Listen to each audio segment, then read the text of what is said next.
Hello, horror lovers. Welcome to the chilling world of Mr. Haunt. Please subscribe. It's our biggest motivation to keep bringing you spine-tingling stories. Let us know in the comments which city you're listening from. If you enjoy this video, don't forget to hit the like button. Now, let's get into the stories.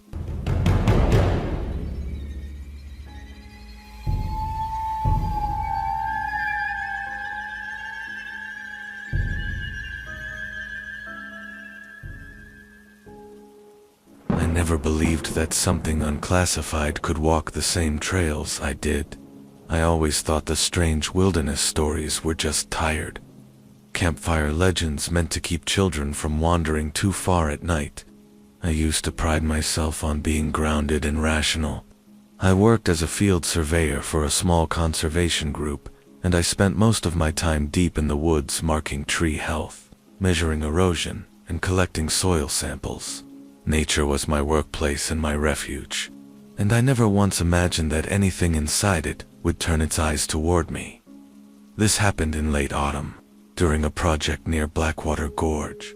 The gorge sat at the far edges of the county, beyond even the most forgotten back. People rarely visited the area, and those who did kept their trips short. The place had a reputation for being difficult to navigate, especially after dusk. My team had complained constantly during the planning stage, but I had pushed for it. I liked solitude, and the untouched forest felt like a place where my thoughts were finally clear. I arrived alone on a gray morning with mist stretching across the ground. My plan was to map the gorge rim and then work inward. As soon as I stepped out of the truck, I felt something different in the air. The forest was quiet, but not the usual kind of quiet. It felt as if the wind wanted to move through the trees, but chose not to. Even the birds were missing. It was the type of silence that caused pressure in the chest, as if the world were hiding something. I brushed the feeling off and hoisted my pack. The trail was almost entirely overgrown. Branches grazed my arms as I walked. The deeper I went, the stronger the sense of stillness became. When I finally reached the gorge rim, a light drizzle began to fall, and the sky turned darker than it should have at midday. I crouched to take a soil sample near the ravine edge. While I worked, I heard a soft movement behind me, not the rustling of leaves or the snapping of a twig. This sound was slow and measured, almost like a person trying not to disturb anything. I stood up and looked around. Nobody was there. At first I told myself it was just my nerves reacting to the silence, but the feeling that something was on the ridge with me only grew stronger. I took a few more samples, and every time I turned my back, I sensed movement again. Never loud, never obvious, just enough to make my skin feel too tight. By late afternoon, the drizzle had intensified into a steady rain. My clothes clung to my skin, and the cold seeped into my bones. I decided to pack up early and head out before the path became too slippery. As I started down the trail, the feeling of being watched returned even sharper. I quickened my pace. When I reached a bend in the trail, my boot slid in the mud. I grabbed a rotted tree trunk for balance, and when my eyes drifted upward, I froze. There was something standing far down the trail. It was motionless, almost blending into the tree line. Tall, thin, a silhouette that did not match any human shape I had ever seen. The arms hung down almost to its knees. Its head was tilted, as if studying me. I blinked rain from my eyes. The shape did not disappear. It did not move. A primal instinct in me urged me to back away, but I was too afraid to turn my back. Eventually, my survival instinct kicked in, and I forced myself to step back slowly. The creature did not advance. It simply watched, standing in that unnatural stillness. By the time I reached a wider section of the trail, the silhouette was gone. I bolted. All professionalism vanished. I did not care about slipping or branches whipping my face. I only cared about the distance between myself and whatever had been standing there. I ran until my lungs ached and my legs burned. When I reached the truck, The daylight had nearly vanished. I threw my gear into the back, jumped inside, and locked every door. My hands shook so violently that I fumbled the keys twice before managing to start the engine. Just as I was about to reverse, something tapped the truck bed. It was a soft sound, a single, almost polite tap. I jerked around and stared through the rear window. I expected to see the silhouette again, but the truck bed was empty. The rain hammered so loudly on the roof that I could not tell if anything else was moving outside. I drove out of there faster than I should have. The road leading away from the gorge was rough and narrow, and the rain had turned the dirt into slick patches. My wheels skidded more than once, but I did not slow down. For the rest of the night, I tried to convince myself that I had hallucinated the entire thing. Lack of sleep, stress, the silence of the woods affecting my mind. But when I woke the next morning, the fear still sat in my stomach like a stone. I told nobody. It sounded too unbelievable, even to me. 2 weeks passed. I tried to focus on work, but the memory of that tall shape in the rain followed me like a shadow. I kept seeing that posture in my mind, long arms and tilted head. I stopped hiking alone. I stopped volunteering for field assignments. Even in my own home, I found myself checking windows repeatedly, feeling ridiculous every time. Then, late one night, a noise woke me from sleep. It was the same soft, deliberate tap I had heard on my truck. I sat up instantly. The room was dark, except for the pale glow from the street lamp outside my window. I held my breath and listened. Tap this time I knew for certain it came from the backyard. I slipped out of bed and stood beside the window, too frightened to pull the curtain aside. My heart pounded so hard I could hear it. Tap curiosity built inside me, stronger than caution. I slowly pulled the curtain back. My backyard was empty, but something was off. The trees looked wrong. The shadows seemed to stretch in unnatural ways, and the night was too silent. Not even a dog barked in the distance. It was the same oppressive quiet from Blackwater Gorge. I closed the curtain quickly. A part of me wanted to call someone, but who would I call? The police? What would I tell them? That a shadow from the woods followed me home across 20 miles of forest and back roads. For the next hour, I sat on my bedroom floor, listening for more sounds. Eventually, exhaustion pulled me back into bed, and somehow, I drifted to sleep. The next morning, I went outside with a forced sense of courage to inspect the backyard. The ground was still wet from night dew, and I saw something near the fence. At first I thought it was mud, but when I knelt down, I realized it was an imprint, a footprint, not human, not animal, either. It was narrow and elongated, with claw-like indentations at the front. The arch was too high, the heel too deep, and the size was impossible.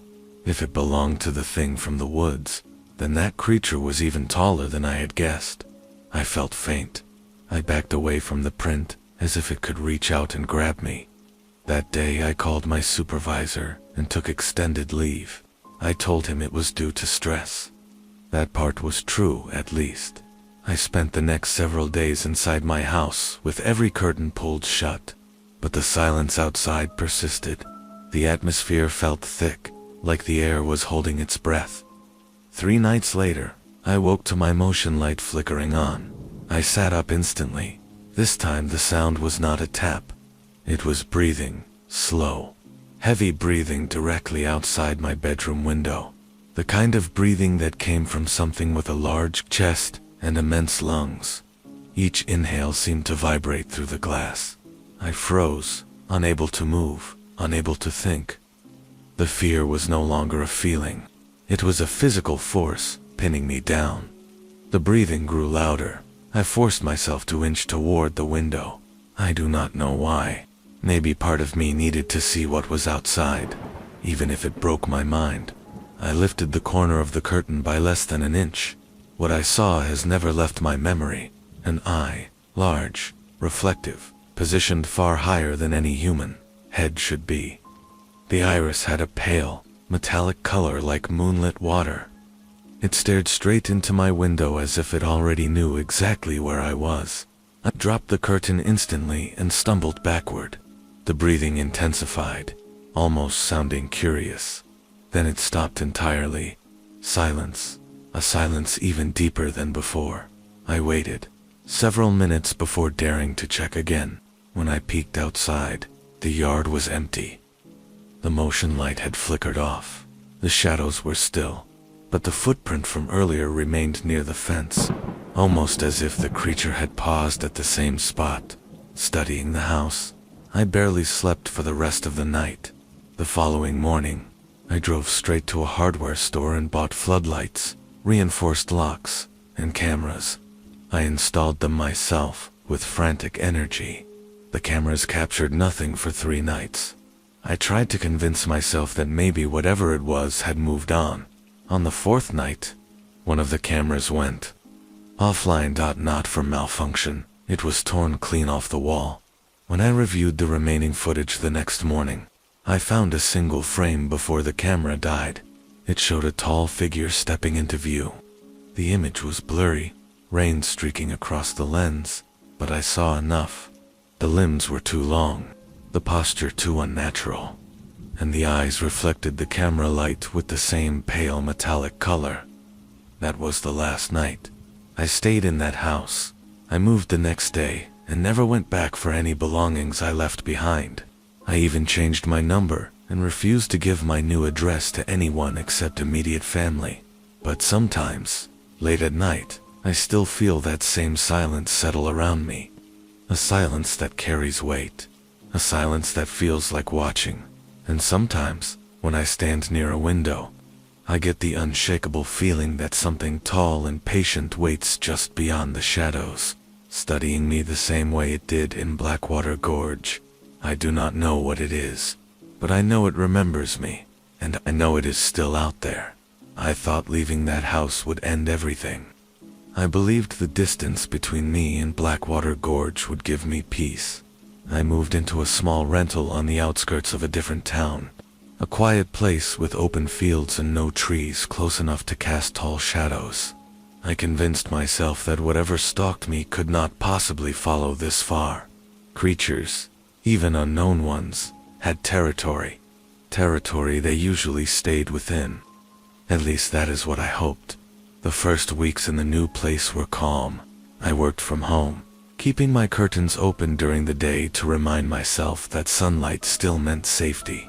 At night, I checked every lock twice before trying to sleep. The silence that haunted me did not show up at first. Instead, the nights were filled with the usual sounds of rural neighborhoods, crickets, distant dogs, the hum of passing trucks on the highway. For a while, I allowed myself to believe I had outrun the nightmare. Then the dreams started. The first dream began at the gorge. I stood at the ravine edge again with rain falling around me. I felt the same pressure in the air, the same weight of unseen eyes. In the dream, I tried to walk toward the trail, but the mud held me in place like thick glue. My feet refused to lift. The mist parted behind me, and the tall figure rose out of it with movements that felt too slow and too deliberate. I wanted to scream, but no sound came out. The creature reached toward me with a long, narrow hand. I woke drenched in sweat. My heart pounded so hard I thought it would burst. The next night I dreamed again. This time, the creature appeared closer. Its eyes were visible, the same pale metallic color that reflected light in an unnatural way. It leaned forward in the dream, watching me as if studying every breath. On the 3rd night the dream changed. I was no longer in the woods. I was in my new backyard. The creature stood near the open field, half hidden behind the old windmill post. It was still and silent, but its presence filled the entire dream. It raised a hand slowly and tapped the metal post with a single finger. Tapped. The sound echoed in the dream, like a warning. I jolted awake, convinced the sound had come from outside. I waited, listening. Nothing. Just the calm rural night. I told myself dreams were only dreams. They were not signs. They were not messages. They could not cross into reality. At least, that is what I tried to believe. 4 days later, while working at my desk near the living room window, I noticed something in the field. It was mid-afternoon. Clear sky. Not a place where shadows played tricks. At first I thought it was a scarecrow the landlord might have installed without telling me, but as I focused, I saw that the figure was not standing like a scarecrow. It did not have the right shape. The limbs were too long, the neck too extended, the shoulder sloped downward in a way that matched the silhouette. Burned into my memory. I blinked, and the figure was gone. The field was empty. Nothing but grass shifting in the wind. I stared at the spot for several minutes. My mind spun with explanations. Light distortion, exhaustion, heightened anxiety, maybe even a lingering memory from the dream. But deep down, a cold realization took root. It found me again. That night, I pulled the curtains before the sun fully set. My hands shook as I checked the locks. I kept the television on at low volume just to break the silence. But halfway through the night, the sound from the television cut out without warning. The screen glitched twice and went dark. I grabbed the remote and tried to turn it back on. Nothing happened. Then I heard it. A soft, deliberate breathing outside the living room window.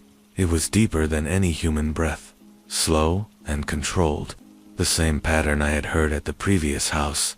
I backed away from the window with my heart hammering. The breathing grew louder, then stopped abruptly.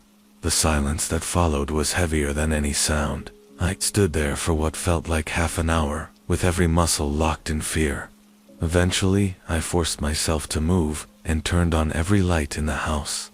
The rest of the night passed without another noise, but I did not sleep at all. The next morning, I stepped outside to inspect the ground near the windows. I expected to find prints again, but the soil there was dry and compact. No marks, no indentations. For a moment I wondered if I had imagined everything. Maybe the dreams had gotten into my head. Maybe the sound was something else, like a passing animal, a deer, a stray dog. But then I saw the grass in the field. A long swath of grass was pressed down, forming a narrow path that led from the far end of the field straight toward my house. The line looked fresh, as if something had walked upright through the grass while avoiding the dirt near the windows. A chill spread through my body. It was watching the house. It was choosing where to stand. That day I considered moving again, but I knew deep inside that moving was useless. It had followed me across towns, across miles. It had shown up in my dreams before showing itself again. This was not a creature that wandered aimlessly. It was aware, intelligent, and for some reason, it had chosen me. I needed to understand why. I spent several hours researching Blackwater Gorge online. Most of the articles described hiking accidents, missing campers, and wildlife sightings. Nothing unusual. Nothing that matched what I had encountered. Then I found a small discussion thread from 10 years ago on a forgotten forum. A man had posted about a tall shape he saw near the gorge. He described long arms, unnatural posture, eyes that reflected light in an unusual way. Most replies mocked him, calling it a bear or a trick of fog. One comment, however, stood out. A user with no profile picture simply wrote, "It follows those who notice it. It does not like being seen." A cold shiver rippled down my arms. I clicked on the user profile but found nothing. No other posts. No information. It felt like a message written by someone who had already been through what I was experiencing. The sun began to set while I still sat at the computer, staring at the words. It does not like being seen. That night I left every light on again. I paced the living room until my legs grew weak. Midnight approached, and I finally sat down on the couch. My eyes began to grow heavy. A loud metallic clang from outside snapped me awake. I froze. The sound came from the old windmill post in the field. Another clang, then another. Each one struck in a steady rhythm, almost like a signal. I moved toward the window with cautious steps. My fingers trembled as I lifted the corner of the curtain. The field was pitch black, but the motion light above the back door flickered uncertainly. For a second, the beam reached the windmill post. Something stood beside it, tall, motionless, its head tilted in the same unnatural angle as before. The light flickered off again. Darkness swallowed everything. I lost my breath. My knees felt weak. I stumbled backward, knocking over a lamp. The clang stopped instantly, as if the creature knew it had my full attention. For the rest of the night, I did not approach the window again. I did not sleep. I sat in the center of the living room with every light shining and waited for sunrise. In the morning, I saw new prints in the grass. This time they circled the house twice. It was testing the perimeter, watching, learning. Sooner or later, it would do more than observe. By the third week in the new house, my nerves were stretched so thin that every small noise made my heart jump. I barely slept. My meals were short and tasteless. I kept the lights on even during the daytime. The field outside no longer felt like open space. It felt like a stage where something waited behind an invisible curtain, choosing when to reveal itself. I tried telling myself that fear was exaggerating everything, that maybe the prints were distorted animal tracks, and that my dreams were triggering hallucinations during the day. But each time I tried to convince myself, I remembered the breathing at my window and the metallic eyes staring back at me. One evening, I decided to call my neighbor, a middle-aged man named Trevor, who lived 2 properties away. His house was the closest one, and the only place where I felt someone might believe me if anything went wrong. I asked if he had ever seen strange animals in the fields at night. His response was almost too casual. "You hear things out here sometimes. Cows on the next farm get restless. Coyotes wander through. Sometimes the old windmill makes noises. Nothing serious." I nearly asked him about tall creatures or long-limbed silhouettes, but I stopped myself. Trevor was friendly, but not friendly enough to handle what I was dealing with. If I mentioned a creature following me from another town, he would either laugh or get concerned for the wrong reason. I ended the call quickly. That night, I sat at my desk working on a report. The silence outside felt heavier than usual. The crickets were gone again. Even the wind had stopped. A familiar dread settled in my chest. I turned on a second lamp to brighten the room, hoping the added light would calm my nerves. A faint vibration reached my ears. At first I thought it was my phone, but it sat silent on the desk. The vibration grew stronger and more rhythmic. I realized it was coming from the floorboards under my feet. I held my breath and listened carefully. The vibration turned into a slow pattern. Tap, pause, tap it was the same deliberate rhythm the creature had used before. I stood up slowly and stepped away from the desk. My heart pounded so hard, I felt the pulse in my throat. Tap this. Time. The sound was directly beneath the window. Tap. I forced myself to approach the curtain. My fingers trembled violently as I lifted it a fraction of an inch. The outdoor light revealed nothing at first. Only the grass swaying faintly in a breeze I had not heard. Then, I noticed the windmill. The post was vibrating slightly. A tall figure stood beside it with one hand pressed against the metal, tapping slowly with long, narrow fingers. Tap. The creature leaned forward almost imperceptibly, as if confirming that I was indeed watching. The motion light flickered again, washing the creature in a pale, unstable glow. The light captured enough detail for my knees to weaken. Its body was emaciated, yet impossibly tall. The limbs stretched unnaturally.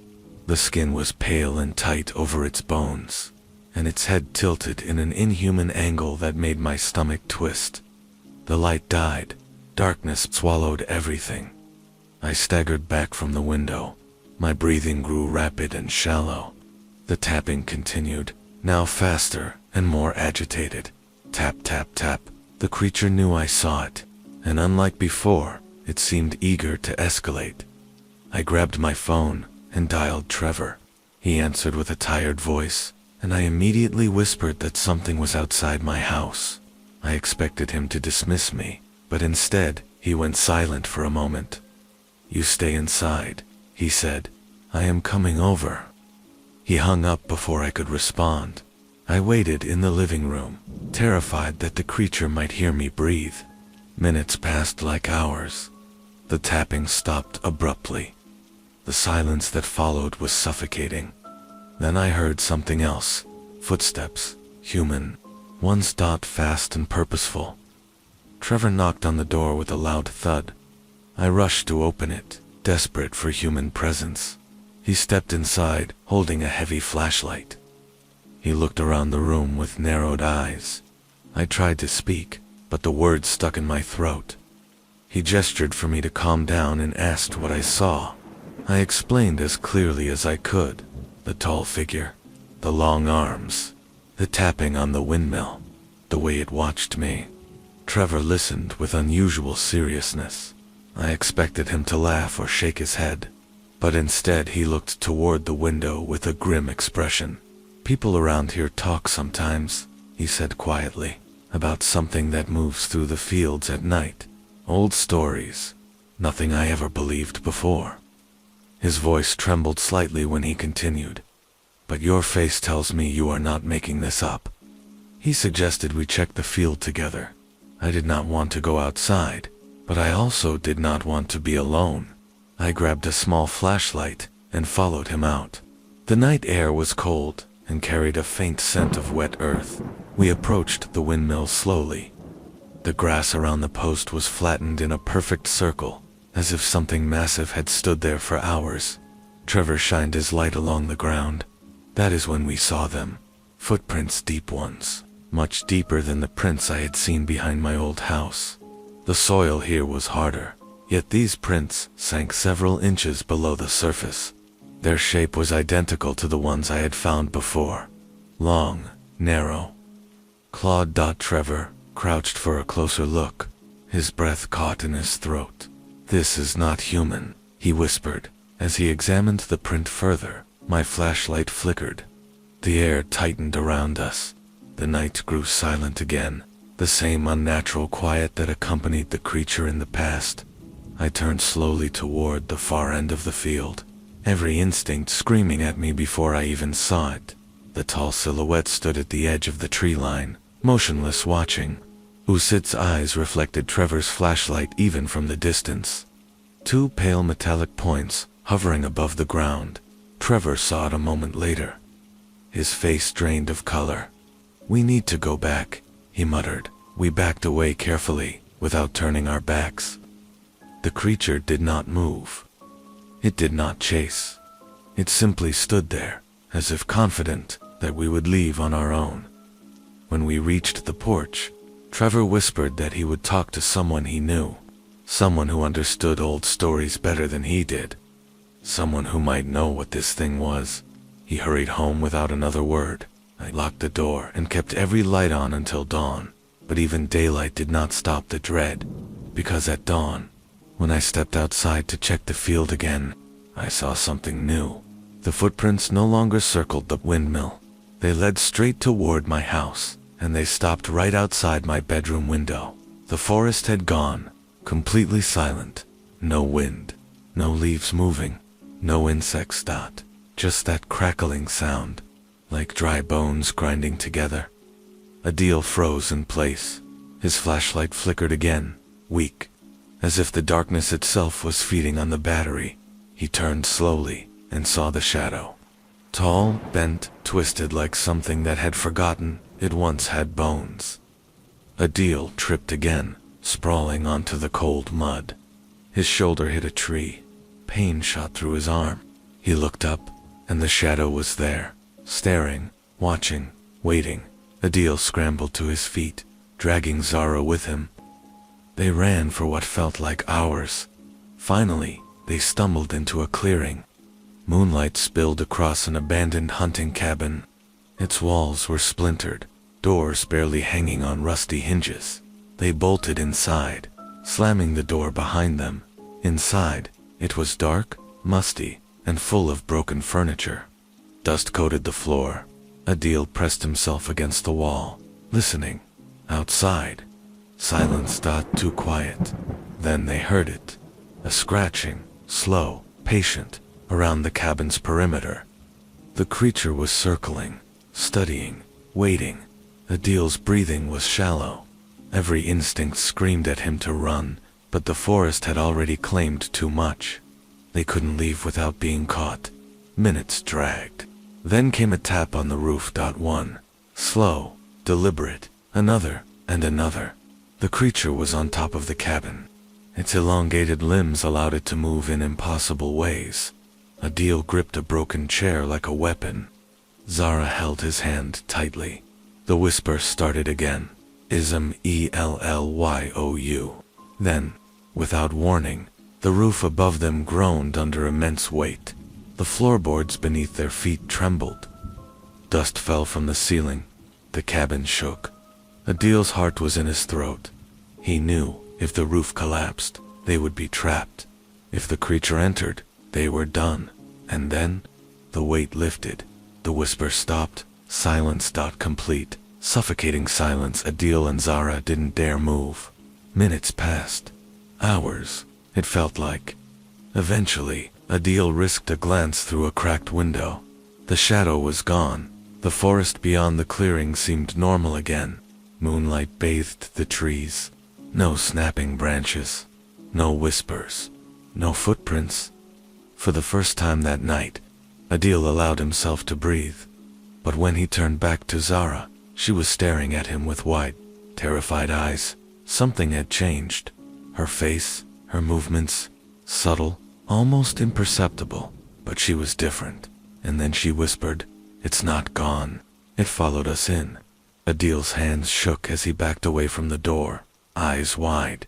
The whispers seemed to come from inside his own skull, echoing, layered, impossible to locate. Each word felt like it scraped the inside of his mind. Zara grabbed his arm. We need to leave. Now, she whispered. Adeel nodded. He was shaking too much to argue. They didn't wait to gather anything. Not backpacks. Not phones. Just ran. Through the cabin's back door, into the darkness. The forest had changed. It was no longer familiar. Trees twisted like they were bending toward them. Branches snagged at hair and clothing. Roots tripped them, as if the ground itself wanted them to fall. The moonlight barely penetrated the thick canopy. Adil stumbled and fell, scraping his hands on sharp rocks. Pain burned through him, but he didn't stop. Zara helped him up, but she too was terrified. Then they heard it. The sound of movement everywhere. Not a single creature, but many. The forest seemed alive with snapping limbs, guttural breathing, whispers layered together in a language neither of them could understand. And through it all, one presence led the chase. One enormous, elongated shadow, taller than any human, yet it moved faster than thought. Adil tried calling out, but his voice was swallowed by the night. The shadow leaped. Zara screamed. Adil grabbed her hand and pulled her sideways. The shadow hit a tree and the whole trunk shuddered. Branches fell like hail around them. They ran blindly. The forest became a labyrinth of impossibly tall trees, twisting paths, and darkness that felt thick enough to suffocate. Adil tripped again, sprawling onto the cold mud. His shoulder hit a tree. Pain shot through his arm. He looked up, and the shadow was there, staring, watching, waiting. Adil scrambled to his feet, dragging Zara with him. They ran for what felt like hours. Finally, they stumbled into a clearing. Moonlight spilled across an abandoned hunting cabin. Its walls were splintered, doors barely hanging on rusty hinges. They bolted inside, slamming the door behind them. Inside, it was dark, musty, and full of broken furniture. Dust coated the floor. Adil pressed himself against the wall, listening. Outside, silence. Too quiet. Then they heard it. A scratching, slow, patient, around the cabin's perimeter. The creature was circling, studying, waiting. Adil's breathing was shallow. Every instinct screamed at him to run, but the forest had already claimed too much. They couldn't leave without being caught. Minutes dragged. Then came a tap on the roof. One.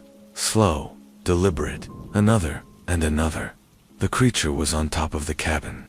Its elongated limbs allowed it to move in impossible ways. Adil gripped a broken chair like a weapon. Zara held his hand tightly. The whisper started again. Ism Elllyou. Then, without warning, the roof above them groaned under immense weight. The floorboards beneath their feet trembled. Dust fell from the ceiling. The cabin shook. Adil's heart was in his throat. He knew, if the roof collapsed, they would be trapped. If the creature entered, they were done. And then, the weight lifted. The whisper stopped. Silence. Complete, suffocating silence. Adil and Zara didn't dare move. Minutes passed. Hours, it felt like. Eventually, Adil risked a glance through a cracked window. The shadow was gone. The forest beyond the clearing seemed normal again. Moonlight bathed the trees. No snapping branches. No whispers. No footprints. For the first time that night, Adil allowed himself to breathe. But when he turned back to Zara, she was staring at him with wide, terrified eyes. Something had changed. Her face, her movements, subtle, almost imperceptible, but she was different. And then she whispered, "It's not gone. It followed us in. It's not